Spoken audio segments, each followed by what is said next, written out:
বিসমিল্লাহির রহমানির রহিম। আসসালামু আলাইকুম। চলুন আজকে থেকে আমরা 5টি আমল করা শুরু করি। ইনশাআল্লাহ আমাদের সবার জীবনের পরিবর্তনগুলো আমরা নিজেরাই লক্ষ্য করব। আমল নাম্বার 1, প্রত্যেক অজুর পর কালেমা শাহাদাত পাঠ করব। আমল নাম্বার 2, প্রত্যেক ফরজ নামাজ শেষে আয়াতুল কুরসি পাঠ করব।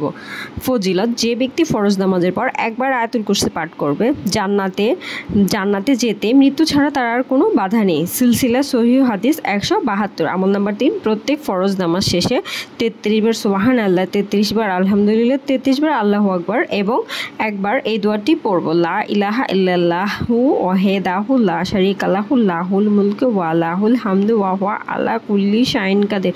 ফজিলত, অতীতের সমস্ত সগীরা গুনাহ মাফ করে দেওয়া হবে যদিও তা সমুদ্রের ফেনা পরিমাণও হয়। আমল নাম্বার 4, প্রতি রাতে সূরা মুলক পাঠ করব। ফজিলত, রাসূল সাল্লাল্লাহু আলাইহি সাল্লাম ইরশাদ করেন, সূরা মুলক তেলাওয়াতকারীকে কবরের আযাব থেকে রক্ষা করা হবে। আমল নাম্বার 5, রাসূল সাল্লাল্লাহু আলাইহি সাল্লাম বলেছেন, তোমরা যখন ঘুমানোর উদ্দেশ্যে বিছানা যাবে তখন 33 বার সুবহানাল্লাহ, 33 বার আলহামদুলিল্লাহ, 34 বার আল্লাহু আকবার পড়বে নিবে। এটা খাদিম অপেক্ষা অনেক উত্তম। তাই আসুন আমরা এই দৈনন্দিন ফজিলতপূর্ণ আমলগুলো করার অভ্যাস গড়ে তুলি, নিজেও আমল করি এবং অপরকে আমল করার জন্য তাগিদ দিই, যাতে করে আমরা সুন্নতি জীবন পালন করতে পারি।